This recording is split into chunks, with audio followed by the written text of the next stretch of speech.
반갑습니다, 여러분. 미스터 고입니다. 이번 강의에서는 레벨 이동에 대해서 배워보겠습니다. 에디터 작업관, 레벨을 직접 열어 레벨을 이동할 수는 있지만 게임 플레이 시에 레벨을 이동하려고 할 때는 별도로 설정해 줘야 돼요. 레벨을 구분할 수 있게 새로운 레벨을 만들어 주겠습니다. 그리고 표시도 해줄게요. 기본적으로 이렇게 사이드 퍼스트 맵이라고 되어 있는데 이것을 가져와서 새로운 폴더에 복제해 놓겠습니다. 콘텐츠 폴더에 레벨이라는 폴더를 만들어줄게요. 그리고 썰든 파이썬의 맵스 있죠? 지금 저희가 보고 있는 이 맵을 컨트롤 C 하고 이쪽에다가 컨트롤 V로 붙여 넣어주겠습니다. 이 레벨의 이름을 레벨 1이라고 해줄게요.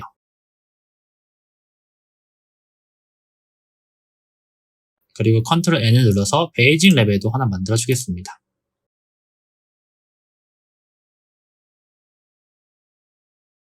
동일하게 레벨 폴더에 저장해주고요. 이 레벨은 레벨 2라고 해줄게요.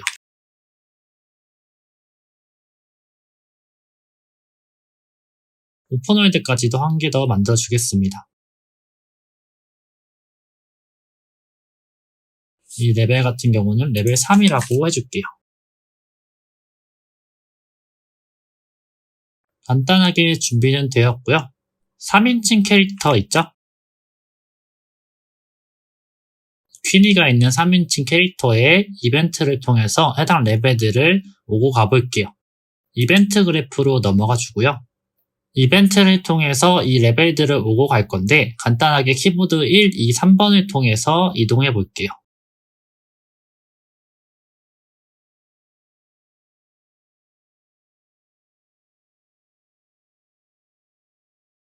레벨을 이동하기 위해서 오픈 레벨이라고 검색해 보겠습니다.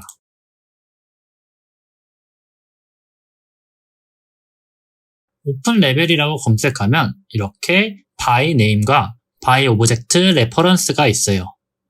두 개 다 배치해주고 보겠습니다. 오브젝트 레퍼런스부터 볼게요. 이곳에서는 지금 사용하고 있는 프로젝트의 모든 레벨을 보여주게 됩니다. 저희가 직접 만든 레벨 1 이거를 선택해주고 이쪽에 연결해주고 2번에는 2의 레벨, 3번에는 3의 레벨을 연결해 주겠습니다. 이렇게 하고 실행해 볼게요. 그럼 이렇게 키보드 1, 2, 3번 키를 통해서 아주 손쉽게 레벨을 이동할 수 있게 되었어요. 지금은 키보드 이벤트로 진행했지만 오버랩 이벤트로 캐릭터가 포탈에 들어간다거나 인터랙션을 통해 문을 열면 다른 공간으로 이동할 수 있게도 할 수 있습니다.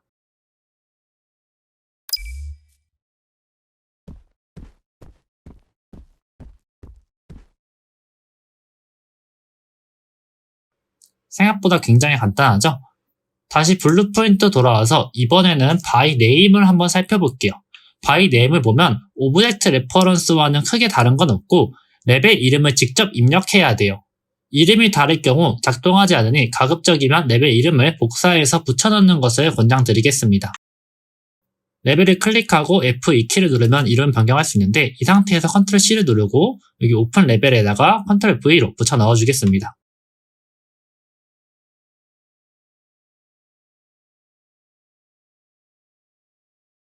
그리고 레벨이 열려있으면 F1 키를 통해서 이름을 변경할 수 없어요. 이 부분은 참고하실게요. 지금은 레벨 이름이 간단하기 때문에 직접 입력해서 넣어줄 수 있지만 레벨 이름이 조금 어렵고 복잡할 경우에는 이런 식으로 꼭 복사 붙여넣기를 하시는 것을 추천드릴게요. 이 상태에서도 연결해볼까요?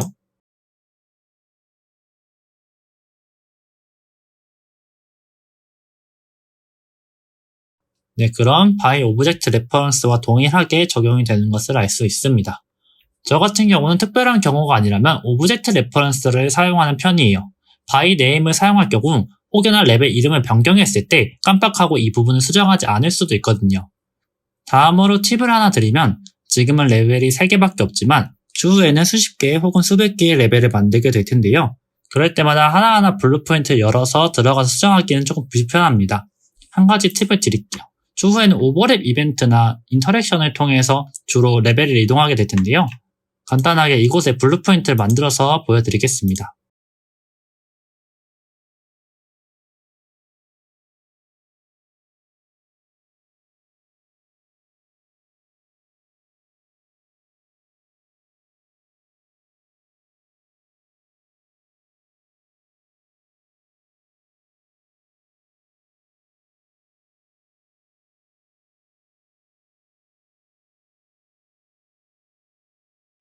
이런 식으로 박스 클리전에 캐릭터가 오버랩 될 경우 레벨을 오픈해라 라고 할 건데 레벨이 엄청나게 많을 수도 있어요.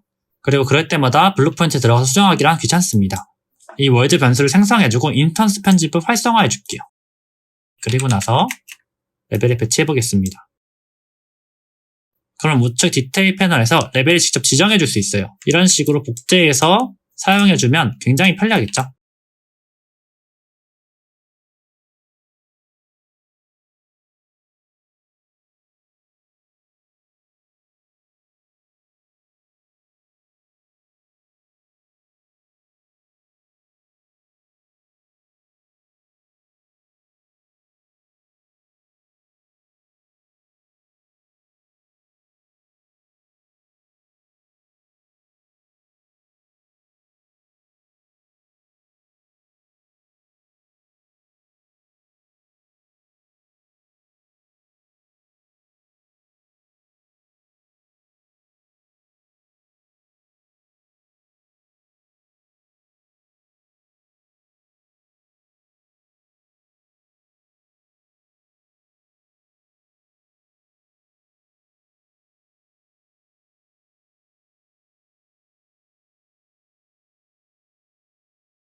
이렇게 레벨을 이동하는 방법에 대해서 알려드렸는데 여기서 끝나면 좀 아쉽겠죠? 다음으로는 레벨 전환 시에 사용하는 몇 가지 팁을 알려드리겠습니다. 지금은 레벨을 이동할 때 갑작스럽게 이동을 하고 있어요. 뭔가 뚝뚝 끊기면서 소환되는 느낌이죠? 레벨이 전환되고 있다는 느낌을 줘보겠습니다. 어떻게 줄 거냐면 월드 속도가 느려지고 사운드가 있으면 소리가 점점 작아지면서 화면도 어두워지게 해보겠습니다. 첫 번째는 월드 속도를 조절해 볼게요. 게임을 하다 보면 이렇게 월드의 속도를 느리게 하거나 빠르게 하는 게임들을 종종 경험해 보셨을 텐데요. 특히 싱글 게임에서 주로 보셨을 겁니다.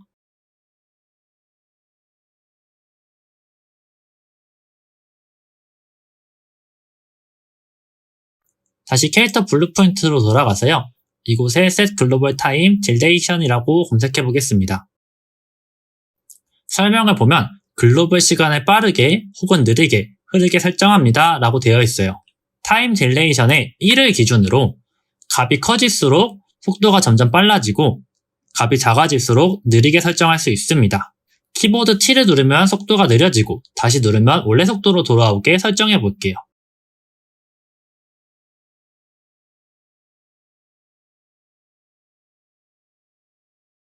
게임을 시작하고 키보드 T를 누르면 이렇게 느려지는 것을 볼 수 있고 다시 T를 누르면 빨라지는 것을 알 수 있습니다. 값을 0 이하로 설정하면 월드가 완전히 멈추는 것을 알 수 있어요.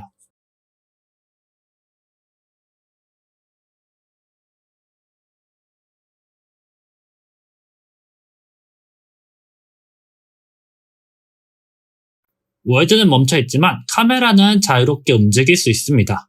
때문에 이런 시간이 멈춘 듯한 광고 효과 느낌도 연출할 수 있어요. 다시 돌아와서 딜레이를 통해 느린 시간을 유지해준 다음에 다른 레벨로 넘어가라고 해보겠습니다.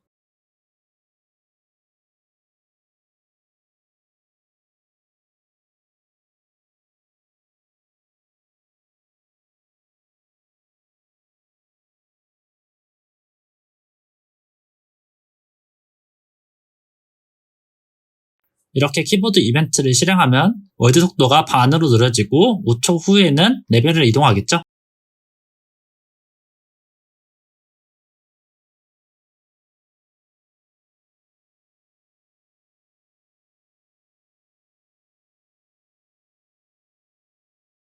두 번째로는 화면 페이드 효과를 주겠습니다. 영화나 드라마 같이 영상 분야에서 화면 전환을 할 때 가장 많이 사용되는 효과인데요. 페이드 인, 페이드 아웃 이 두 가지 효과를 통해 화면이 점점 밝아지면서 도입 느낌을 주고 화면이 점점 어두워지면서 마무리 효과를 줄 수도 있습니다. 화면의 밝기를 바꾼다는 건 캐릭터를 조작하고 있는 이 카메라의 설정을 바꾼다는 뜻이겠죠? 이벤트 그래프로 돌아가서 카메라 설정을 바꾸기 위해서 get player 카메라 매니저를 불러오겠습니다.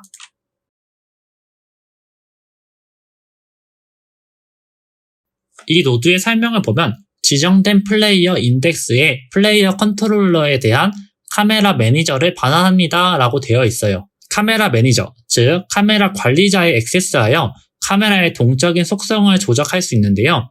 이 노드를 가져와서 카메라 카테고리를 한번 살펴보겠습니다. 그럼 이곳에 카메라부터 카메라 페이드가 있는데요. 카메라 부분에는 위치와 회전, 시야 각도 조절, 시점 변경을 할 수 있고 카메라 렌즈 이펙트를 통해서 다양한 효과를 줄 수도 있습니다. 카메라 쉐이크는 통상적으로 사람이 걸어가는 듯한 느낌을 줄 수 있는데요. 계속 흔들리는 화면을 통해 다양한 효과를 줄 수 있고 반대로 너무 흔들리기 때문에 울렁거리는 느낌도 줄 수 있습니다. 잠깐 이 효과를 주는 건 좋지만 어떤 플레이어들은 머리가 아프거나 속이 안 좋을 수도 있어요. 그리고 그 아래 카메라 애니메이션도 있네요. 마지막으로 이번에 다룰 페이드 부분을 살펴보겠습니다. 여기에 세 가지 노드가 보이는데 모두 배치해주고 살펴볼게요.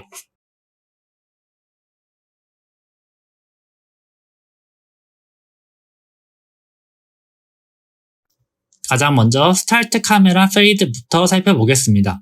이름에서도 알 수 있다시피 카메라의 페이드를 시작할 수 있는데요. 먼저 값을 한번 줘볼게요.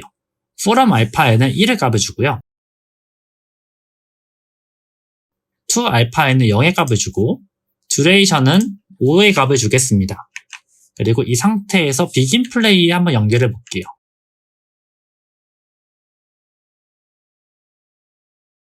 컴파일하고 게임을 한번 시작해 보겠습니다.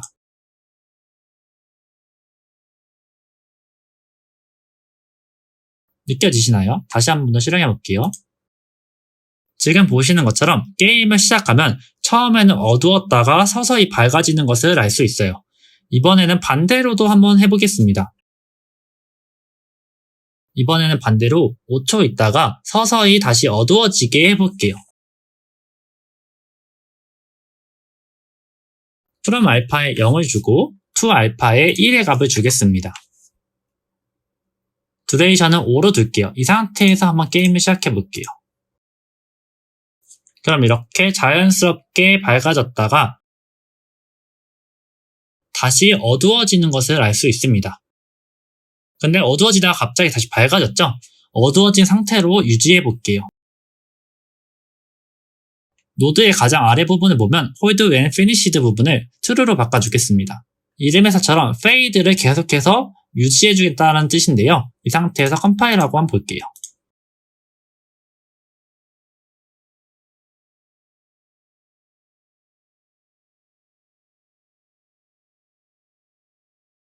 네, 그럼 이렇게 알파 값을 끝까지 유지하는 것을 알 수 있습니다. 노드를 한번 살펴보겠습니다. 아직 만져보지 못했던 이 컬러 부분이 있어요. 기본적으로 검정색으로 되어 있는데 색상을 지정할 수 있어요. from 알파를 통해서 시작하라는 색상의 알파 값을 정해주고 to 알파를 통해서 도착하는 시간의 색상 값을 정해줍니다. 그리고 듀레이션은 말 그대로 from에서부터 to까지 얼마만큼의 시간 동안 경과되는 건지 처리해주는 부분입니다. 이 상태에서 보면 검정색의 색상을 5초 동안 알파값 1에서 0으로 바꿔라 라고 한 거죠. 다음은 아래쪽에 보면 오디오 값도 적용시킬 건지 물어봅니다. 어떻게 적용시킬 거냐면 위에 있는 세 가지 값을 통해서 적용되는데 이 노드를 기준으로 보면 5초 동안 소리가 1에서부터 0까지 서서히 줄어들게 하는 거죠. 반대로 이 노드 같은 경우는 소리가 0에서부터 1까지 5초 동안 서서히 커지는 것을 알 수 있습니다. 그리고 가장 아래 hold when finished는 조금 전에 했던 것처럼 듀레이션이 끝나도 to 알파 값을 유지시킬 건지 물어보는 거예요. 통상 fade in에서는 사용하지 않고 이렇게 fade out에서만 사용하게 됩니다. 이번 강의에서 배운 노드들을 활용해서 한번 해볼게요. fade out 부분은 지워주고요. 이쪽으로 오겠습니다. 레벨을 이동할 때 속도를 늦춰주고 페이드 아웃을 줄게요.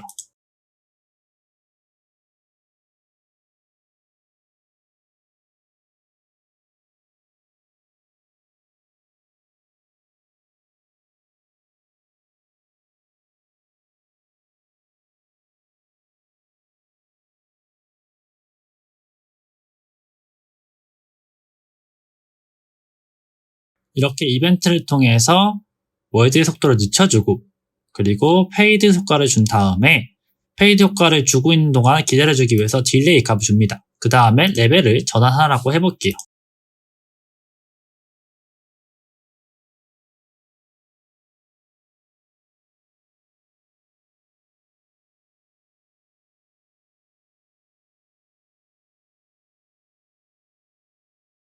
네, 그럼 이렇게 자연스럽게 레벨을 전환하는 효과를 줄 수 있게 되었습니다. 근데 사용하시면서 조금 이상한 부분을 느끼셨을 겁니다.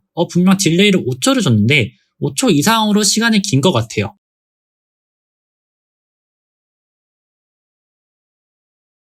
제가 조금 전에 설명드렸던 것처럼 글로벌 타임 딜레이션은 모든 속도를 느리게 해주는 거기 때문에 이 딜레이도 5초가 아니라 0.5로 줬으니까 10초로 늘어나는 겁니다. 이 부분을 참고하시면 될 것 같아요.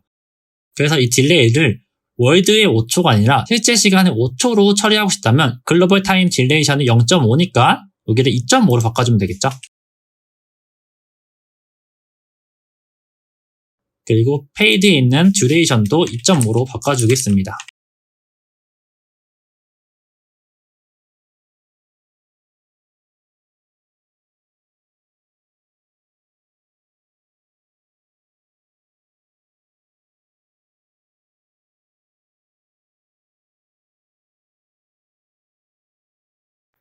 그리고 한 가지 더 알 수 있는 점이 월드 딜레이션을 사용하게 될 경우 레벨을 이동하게 되면 자동으로 디폴트 값으로 돌아오기 때문에 별도로 다시 돌려줄 필요는 없어요. 만약 여러분들께서 의도적으로 레벨을 시작할 때 속도가 느렸다가 서서히 원래 속도대로 돌아오는 것까지 느낌을 주고 싶다면 빌긴 플레이의 타임라인을 통해 조절할 수도 있습니다.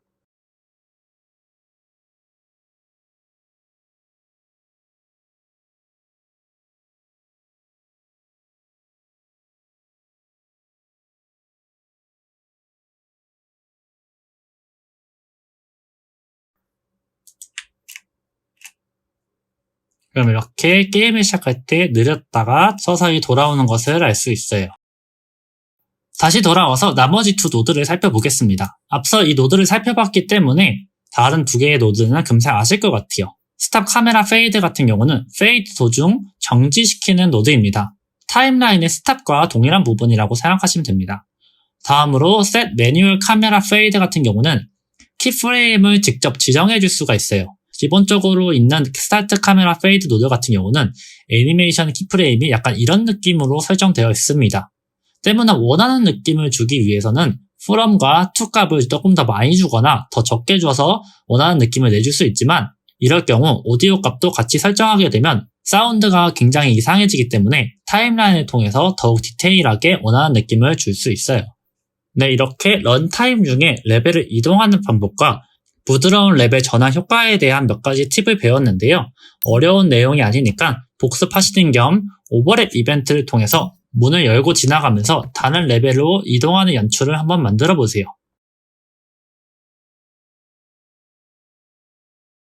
다음 강의에서는 로딩 화면에 대해서 배워볼 거예요. 앞으로 여러분들은 이번 강의에서 배운 오픈 레벨 노드를 통해서 레벨을 전환하게 될 텐데 엔진에서는 새로운 레벨이 열릴 때 레벨의 모든 데이터를 새롭게 로드하게 됩니다. 이때 사용자들의 눈에 레벨이 로드되는 장면이 보이게 되는데요.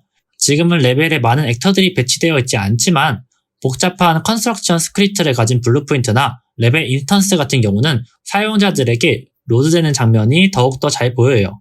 그렇다고 레벨을 전환할 때 이미지로 화면을 잠시 덮어놓고 싶어도 이미지도 로드되는 시간이 필요하기 때문에 블루프린트만으로 완벽한 로딩 창을 구현하기란 사실상 거의 불가능한데요. 다음 강의에서는 어사인 로딩 스크린이라는 플러그인을 통해 다양한 로딩 창을 만들어 보겠습니다.